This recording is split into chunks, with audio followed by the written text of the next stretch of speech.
भक्तों, जय माता दी। अब सुनेंगे वैशाख मास का 11वां अध्याय। राजा मैथिल ने पूछा कि जब कामदेव भस्म हो गया फिर उसकी उत्पत्ति कैसे हुई। श्रुतिदेव कहने लगे, यह कथा स्वामी कार्तिक के जन्म की है, जो यश और पुण्य देने वाली है। जब महादेव जी ने कामदेव को जला दिया तो उसकी स्त्री रति अपने पति को भस्म हुआ देखकर शोक से मूर्छित हो गई। जब 2 घड़ी पश्चात उसकी मूर्छा गई तो अत्यंत विलाप करने लगी, जिससे सारा तपोवन दुखमय हो गया। अब रति ने चिता में जलकर शरीर त्याग देने का विचार किया और पति के मित्र वसंत को पति की अंतिम क्रिया करने को बुलाया। जब तक वह चिता बना ही रही थी कि बसंत भी आ गया। वह रति को देख अति दुखित हो रति को समझाने लगा और कहने लगा कि आत्मघात करना उचित नहीं तथा धर्म से विपरीत है। जब बसंत ने उसके शरीर त्यागने का विचार दृढ़ देखा तो नदी के किनारे चिता बनाई और रति गंगा में स्नान कर सब इंद्रियों को रोक और मन को आत्मा में लीन करके चिता पर चढ़ने को तैयार हो गई। तो उसी समय आकाशवाणी हुई कि हे पति प्रेमा, तुम चिता में प्रवेश मत करो। तुम्हारा पति महादेव जी और श्री कृष्ण भगवान से उत्पन्न होगा। इस प्रकार क्रम से 2 जन्म होंगे। तब दूसरे जन्म में श्री कृष्ण से रुक्मणी के गर्भ से प्रद्युम्न रूप में उत्पन्न होगा। तू ब्रह्मा के श्राप से संबर नामक राक्षस के घर में निवास करेगी। वहाँ तेरा पति प्रद्युम्न तुमको प्राप्त होगा। इतना कहकर आकाशवाणी समाप्त हो गई। और जब रति ने आकाशवाणी सुनी तो उसने चिता में प्रवेश नहीं किया। फिर जिनके कार्य की सिद्धि के लिए श्री शिव जी ने कामदेव को भस्म कर दिया था, उन सब देवताओं ने बृहस्पति, इंद्र और अग्नि को आगे करके रति को वरदान दिया कि आज से तेरा पति अनंग कहलाएगा और अंग वाले की तरह मरा हुआ भी दिखेगा। और फिर कहने लगे, पूर्व काल में तेरा पति सुंदर नाम का राजा था। उस जन्म में भी तुम इसकी पत्नी थी, परंतु रजशंकर कारणी होने के कारण तुम्हारी यह दशा हुई। अब वैशाख मास में मंदाकिनी नामक नदी में स्नान करके मधुसूदन भगवान का पूजन तथा उनकी दिव्य कथा सुनने से तुम्हारा पति अवश्य तुमको मिल जाएगा। रति को इस प्रकार वरदान देकर सब देवता अपने अपने स्थान को चले गए और रति ने भी क्लेश से निवृत्त होकर मेष की संक्रांति में गंगा स्नान कर पवित्रता से अचुष्ण शयन व्रत को किया। इस व्रत के करने से उसका उसी समय कामदेव दिखाई दिया। उसने वैशाख मास में कर्तव्य धर्म नहीं किया था, इसी कारण परमात्मा का पुत्र होने पर भी अंगहीन हुआ। श्रुतिदेव कहने लगे कि जब महादेव जी पार्वती के सम्मुख खड़े हुए थे, अंतर्धान हो गए, तो पार्वती जी खड़ी रह गईं और सोचने लगीं कि अब क्या किया जाए। तब उनके पिता हिमाचल उन्हें अपने घर ले गए, परंतु पार्वती जी शिवजी के गुणों पर इतनी मुग्ध हो गईं कि उन्होंने अपने मन में यही ठान लिया कि श्री शिवजी ही मेरे पति होंगे। और वह अपने माता पिता के समझाने पर भी कुछ विचार कर श्री शिवजी की मूर्ति को अपने मन में धारण करके गंगा तट पर जाकर घोर तप करने लगी। भोजन आदि छोड़कर तप करते करते इतनी बड़ी जटाएं उनके सिर पर हो गईं। इस प्रकार 1000 वर्ष तक शिवजी की आराधना करती रहीं। एक दिन सायंकाल के समय श्री महादेव जी पार्वती जी की परीक्षा करने के लिए ब्रह्मचारी वेश धारण कर उनकी पर्णकुटी में आकर उनकी अचल भक्ति देखकर कहने लगे कि हे भद्रे, जो तुम्हारा मन में हो वरदान मांगो।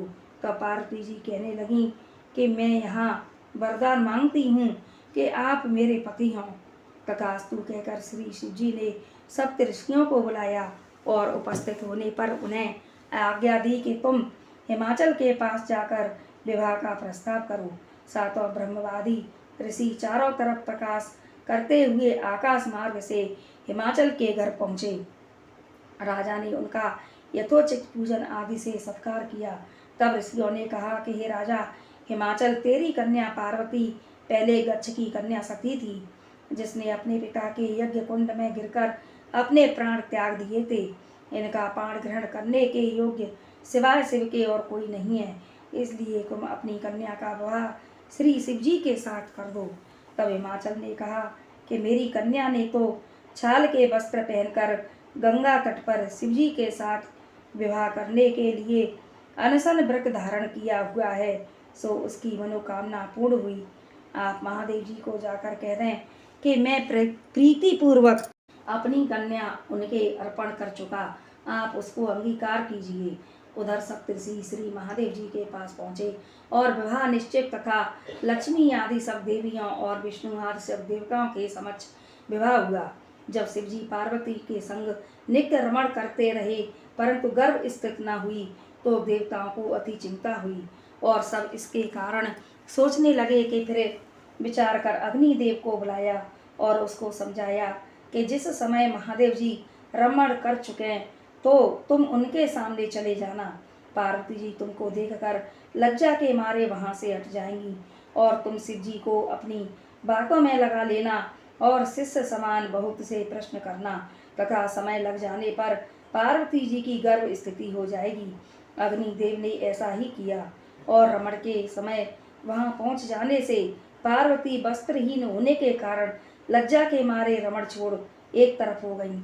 शिवजी महाराज को ऐसे समय अग्निदेव का आना बहुत बुरा लगा और उन्होंने श्राप दिया कि मेरा वीर तुम्हारे मुख द्वार से तुम्हारे उदर में ग्रहण कर लिया और 10 महीने बीत जाने पर उस तेज वीर को गंगा जी में डाल दिया।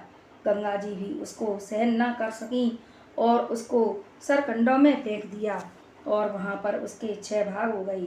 तब ब्रह्मा जी ने 6 कृत्यों को भेजा। उन्होंने उन 6 भागों को जोड़ा जिससे 6 मुख और 1 अंग ऐसी आकृति का बालक बन गया। वह बहुत दिनों तक उन सरकंडों में ही पड़ा रहा। एक दिन श्री महादेव जी और पार्वती जी बैल पर चढ़े जा रहे थे कि सहसा पार्वती के स्तनों से दुग्ध की धारा बहने लगी। तब पार्वती जी ने श्री महादेव जी से इसका कारण पूछा तो महादेव जी बोले कि हे देवी, मैं इसका कारण कहता हूँ। देखो यह पास ही में तुम्हारा पुत्र पड़ा हुआ है। और फिर महादेव जी ने पिछली सारी कथा पार्वती जी को सुनाई और कहा कि उसी को देखकर तुम्हारे स्तनों में दूध आ गया है क्योंकि वह तुम्हारा पुत्र है। महादेव जी की यह बात सुनकर पार्वती जी ने उस बालक को उठा लिया तथा अपनी गोदी में बिठाकर उसको अपने स्तनों से दूध पिलाने लगी। इस प्रकार पार्वती जी पुत्र स्नेह से मुग्ध होकर उसको कैलाश में ले गईं और उसका पालन पोषण करने लगी। श्रुति देव कहने लगे कि राजन, यह कुमार के जन्म की कथा मैंने तुमसे कही। तो वैशाख मास की जय। तो भक्तों, यह था वैशाख मास का 11वां अध्याय। जय माता दी। अब सुनेंगे वैशाख मास का 12वां अध्याय। मैथिली कहने लगे कि ब्राह्मण, आपने कामदेव की स्त्री रति का वर्णन किया और उसकी अचूर्ण शयन व्रत धारण करने की कथा भी मैंने सुनी। अब कृपा करके यह बतलाइए कि इस व्रत की विधि क्या है। यह वार्ता सुनकर श्रुति देव कहने लगे कि इसका विधान पहले श्री हरि ने लक्ष्मण जी से कहा था, वह सब मैं तुमको सुनाता हूँ। इस व्रत के करने से श्री लक्ष्मीपति भगवान प्रसन्न हो जाते हैं। इस पाप नाशक व्रत को किए बिना जो धर्म में प्रवेश करते हैं उनका सब कर्म निष्फल हो जाता है। श्रावण शुक्ला द्वितीया को इस व्रत को धारण करना चाहिए। चातुर्मास में हविष्यान्न भोजन करना चाहिए तथा श्री लक्ष्मी नारायण का पूजन करें। चातुर्मास व्यतीत होने पर विधिवत इसका पालन करना चाहिए। किसी ब्राह्मण को जूते दो, सोने या चांदी की मनोहर मूर्ति बनाओ, पीताम्बर से उसको शोभायमान करें, सफ़ेद पुष्प और सुगंधित द्रव्यों से उसका पूजन करें। फिर ब्राह्मणों को शय्यादान वस्त्र दान करके भोजन करावें। ब्राह्मण और ब्राह्मणी दोनों को संग भोजन करा के दक्षिणा दें। इस प्रकार 4 मास तक पूजन करें। मार्गशीर्ष आदि मासों में भी विधिवत उसी तरह का भगवान का पूजन करें। ऐसे ही चैत्र से 4 मास तक हरि भगवान का पूजन करें। जिनको सनकादिक ऋषिगण पूजते हैं उन भगवान की स्तुति करें और इस व्रत को आषाढ़ शुक्ला द्वितीया को समाप्त कर देवें। जो ओम नमो नारायण इस मंत्र से हवन करें। चैत्र आदि मास में पुरुष सूक्त से हवन करें। मार्गशीर्ष आदि मास में विष्णु गायत्री ओम नारायणाय विद्महे इस मंत्र से हवन करें। श्रुतिदेव कहती हैं कि हे राजन, यह व्रत मैंने तुमसे विस्तार पूर्वक कहा।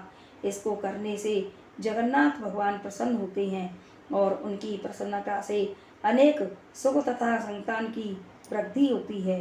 बोलो वैशाख मास की जय, बोलो लक्ष्मी नारायण भगवान की जय। तो भक्तों, यह था वैशाख मास का 12वां अध्याय। अब सुनेंगे वैशाख मास का 13वां अध्याय। यह कथा सुनकर राजा ने श्रुति देव से प्रश्न किया कि हे ब्राह्मण, वैशाख में छत्रदान करने पर क्या क्या महात्म्य है? कृपा करके विस्तार पूर्वक बताइए। राजा के इस प्रश्न पर श्रुति देव जी कहने लगे कि जो कोई धर्मात्मा वैशाख में व्याकुल ब्राह्मण को छत्री दान करता है, उसको अनंत फल मिलता है। मैं एक प्राचीन इतिहास कहता हूँ, सुनो। सतयुग में हेमकांत नाम का बंगाल देश का राजा था। वह राजा कुशकेतु का पुत्र तथा अत्यंत बलवान था। वह राजा एक समय शिकार खेलने वन में गया और वहां पर अनेक मृग सूकरों को मारता हुआ दोपहर में बहुत थक गया तो मुनियों के आश्रम में पहुंचा। उस समय सतीर्थ नामक ऋषि ध्यान लगाए समाधि अवस्था में बैठे हुए थे। उसको यह भी मालूम न था कि आश्रम में कौन आया है। वह निश्चिंत बैठे रहे और राजा का कुछ भी सम्मान नहीं किया। इस पर राजा को बड़ा क्रोध आया और वह ऋषि को मारने के लिए आगे बढ़ा। तब ऋषि के शिष्यों ने उसे रोका और कहा कि अरे दुर्बुद्धि, सुन, हमारे गुरु समाधिस्थ होकर बैठे हैं। उनको यह भी पता नहीं कि बाहर क्या हो रहा है, इसलिए क्रोध करना उचित नहीं। तब राजा क्रोधित होकर कहने लगा कि हे ब्राह्मणों, मैं थक गया हूँ और तुमने मेरा अतिथि सत्कार तक नहीं किया। तब शिष्यों ने कहा कि हम तो गुरु के अधीन हैं, बिना गुरु की आज्ञा के कुछ भी नहीं कर सकते। शिष्यों का ऐसा प्रत्युत्तर सुनकर क्रोध से राजा ने अपना धनुष उठा लिया और कहने लगा कि मुझसे दान लेकर मेरा अन्न खाकर मुझको ही शिक्षा देते हो, ऐसे कृतघ्नों को अवश्य मारना चाहिए। इतना कहकर राजा उन पर बाण चलाने लगा। इसी से वह शिष्य भयभीत होकर भागने लगे तो राजा के सैनिकों ने उनको चारों तरफ से घेर लिया। राजा ने उनमें से 300 शिष्यों को मार दिया और भाग गए। जब आश्रम में कोई ना रहा तो सैनिकों ने आश्रम की सब वस्तुएं लेकर खूब भोजन किया। सायंकाल राजा जब अपने घर पर आया तो उसके पिता कुशकेतु ने यह सब वृतांत सुनकर पुत्र की बहुत निंदा की तथा उसको घर से बाहर निकाल दिया। जब पिता ने उसे त्याग दिया और राजा हेमकांत वन में चला गया तो वह अत्यंत व्याकुल होकर इधर उधर फिरने लगा और ब्रह्महत्या उसे सताने लगी। इस प्रकार उस दुरात्मा को फिरते हुए 28 वर्ष बीत गए। तब एक दिन त्रिक नाम के ऋषि वैशाख मास में तीर्थ यात्रा करते हुए उस वन में आए और धूप से व्याकुल होकर मूर्छा खाकर पृथ्वी पर गिर पड़े। देवयोग से हेमकांत ने ऋषि को मूर्छा खाकर गिरते हुए देख लिया और उसके मन में बड़ी दया उत्पन्न हुई। उसने ढाक के पत्तों के एक छतरी बनाकर मुनि के सिर पर लगाई और अलम्बू का जल पिलाया। इस उपचार के करने से मुनि मूर्छा से निवृत्त हुए का इंद्रियों में कुछ चैतन्य का आ जाने से सनई सनई गांव में पहुँचे। इस पुण्य के प्रभाव से उसकी 300 ब्रह्महत्याएं क्षण भर में दूर हो गईं। तब हेमकांत को बड़ा विस्मय हुआ कि उसके द्वारा इतने प्राणियों को इतना कष्ट देने पर भी उसकी ब्रह्मा हत्याएं कैसे दूर हो गईं, किसने दूर कर दी, कहाँ गईं और उसका कारण क्या है। जब वह सोच ही रहा था तो उसकी मृत्यु निकट आ गई और उसके संग्रहणी रोग लग गया। जब उसके प्राण निकल गए तो उसको 3 बड़े बड़े भयंकर यमदूत दिखाई पड़े और वह हेमकांत को डराने लगे।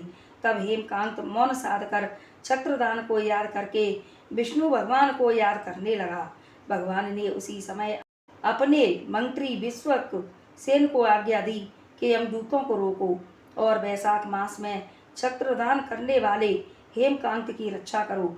उसने यद्यपि बड़े बड़े पाप किए हैं और उसने धूप से व्याकुल मूर्छित मुनि की रक्षा की और वैशाख मास में छत्री दान किया, इससे निष्पाप हो गया है।